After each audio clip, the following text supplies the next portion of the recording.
Everyone on Yu-Gi-Oh! Knows that the Fiendsmith cards are hella busted. Everyone knows how these cards are gonna change and shake up the meta, and why all the pros are keeping complaining on the Twitter about how they don't wanna play the game anymore, about how we need an emergency ban list. And today I wanted to explain to everyone how these cards works, how every of the Fiendsmith lines can be done, and which combos are better or worse for each kind of interaction. So today I'm gonna explain to you guys all the Fiendsmith cards, all the new interactions, especially the new ones with the new fusion Necrokeep Princess, because if Fiendsmith was already one of the best decks, one of the best engines of the format, because you would like to play it on your Bell, you would like to play it on your Snake Eye, right now, with the Necrokeep Princess, there is no reason to not play Fiendsmith in any deck. Because even if you draw the bricks, even if you draw Tractus or Lurie, you are still able to get into your full combo. And that's a very big problem.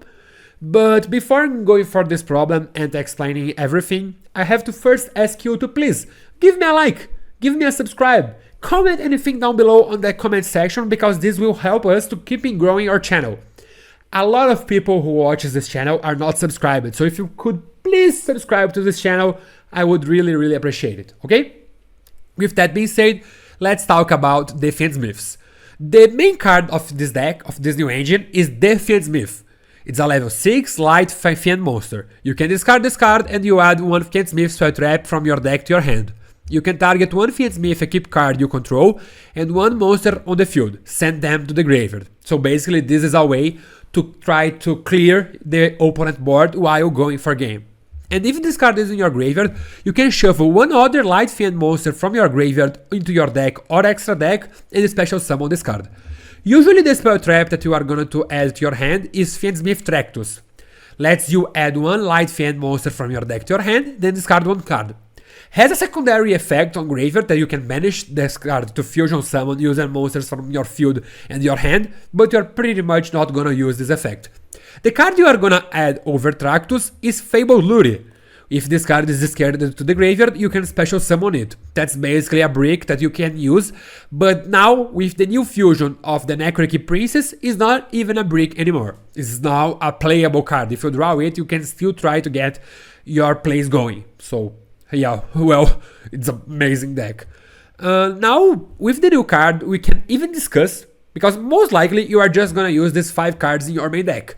But now, with the new fusion Necrokeep Princess, we can even discuss if you are willing to play multiple copies of Tractus, and even if you wanna play one copy of Sanctus.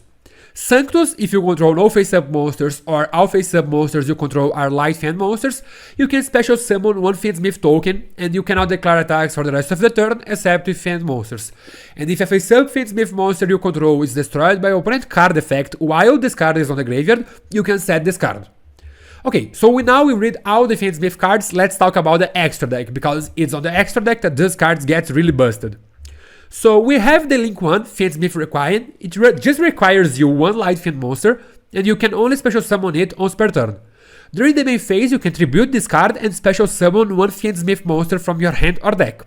Also, you can target one no-link light Fiend monster you control, and then keep the Requiem from your field or from your graveyard to it as a keep spell that gives it 600 attack.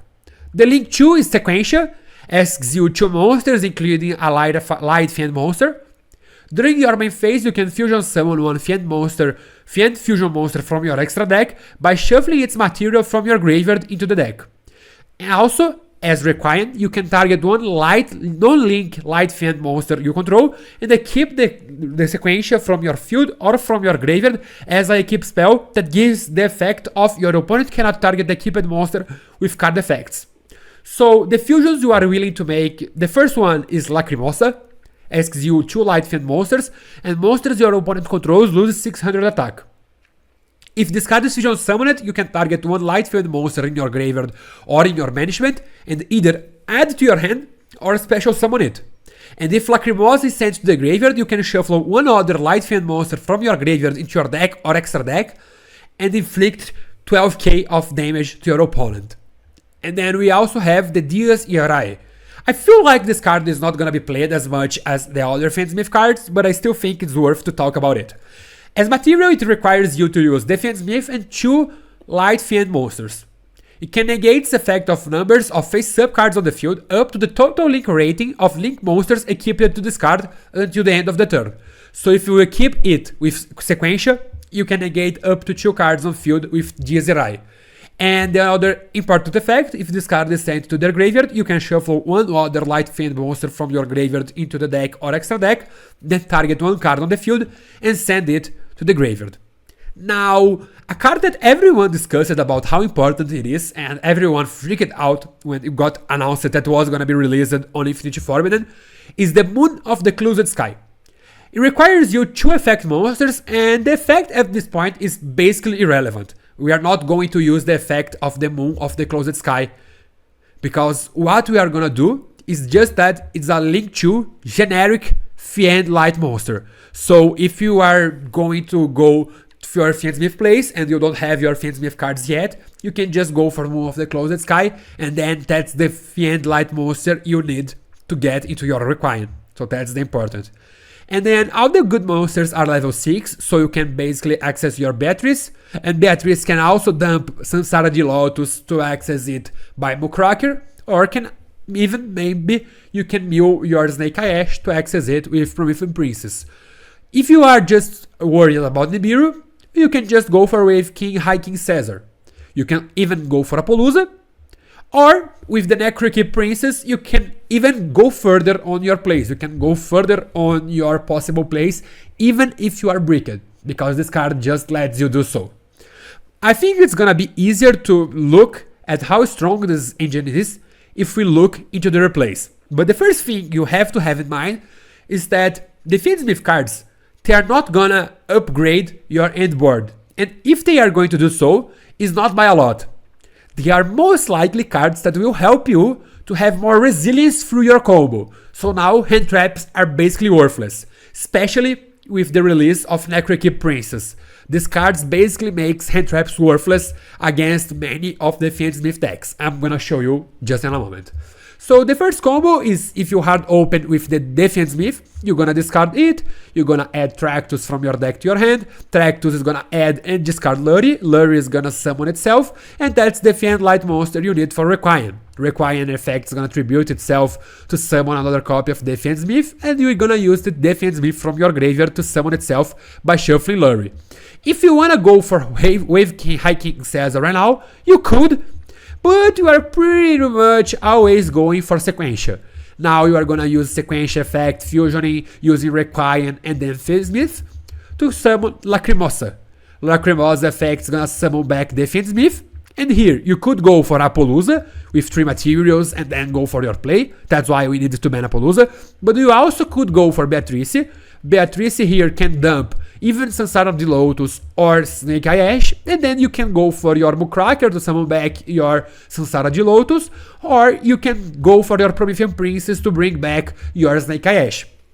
So that's how, with just 1 copy of the Fiendsmith, you can go for your full combo of Yubel, your full combo of Snake Eye, or if you draw the Fiendsmith plus any way to play, you can go and protect yourself before your plays go through. And then if you now, Tractus was just a brick. Tractus was just a Fabled Lurry on field. But now, with the new fusion, if you open with Tractus, you can just go for Tractus, adds Lurry, discards Lurry, Lurry effect, summons itself, goes for Requiem, Requiem effect, you can summon the Fiendsmith. Now you use the Requiem effect on graveyard to equip itself to the Fiendsmith, and then we are gonna fusion them with the Necrokeep Princess. That's basically how we do so. Now the Fiendsmith effect to summon itself back by shuffling Lurry. Now we can go for Beatrice if you wanna mill something. We can go for Caesar if you wanna just protect yourself.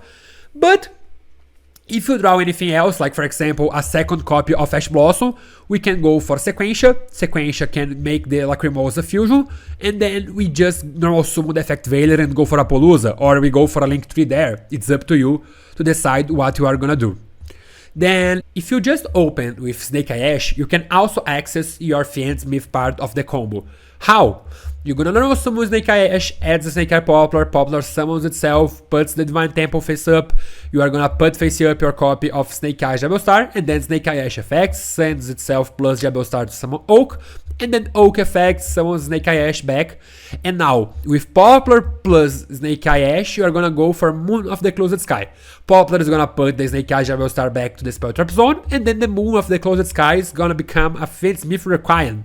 You're gonna tribute it to summon a copy of the Fiendsmith.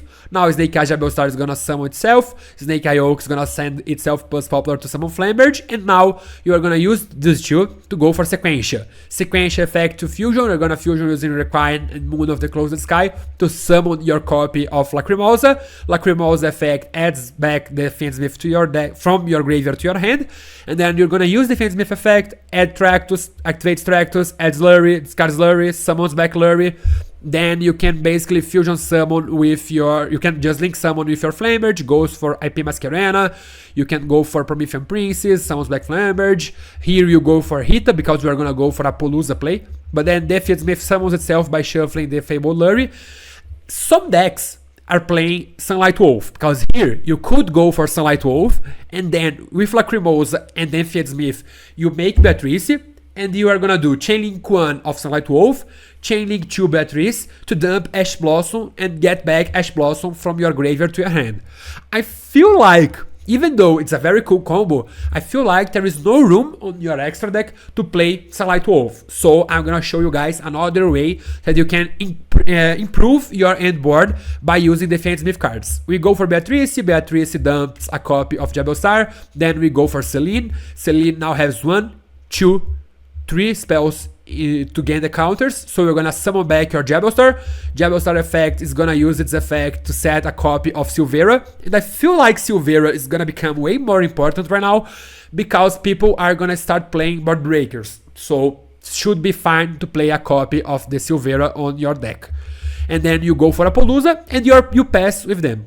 Okay, so as you can see, on the Snake Eyes part of the deck, the Fiendsmith cards, they are not gonna make you do way better than boards. No, that's not the case. But they will give you so many options and so many ways to play that's gonna be impossible to interrupt your opponent with just hand traps. And what if your opponent opens Snake Eye Ash, you Veiler it, then Jabel Star, you Murder it? Right now, it would be a Spiller on Night, pass and pray. But not with the Fiendsmith cards. Shoutouts to David for getting this replay.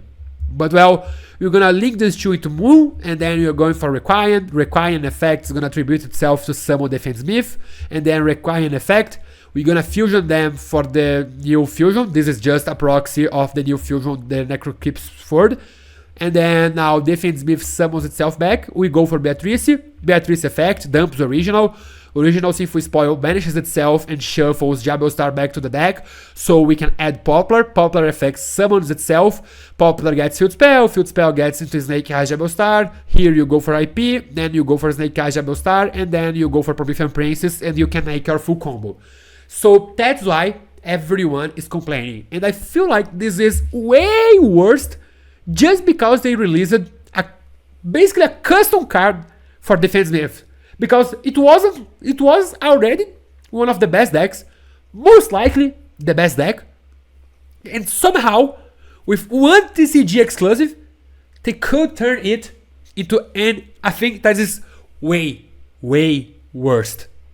Well, congrats Konami, and if you liked this video, please like this video, share this video with your friends, subscribe on this channel, comment anything, and with that being said, goodbye. See you next video.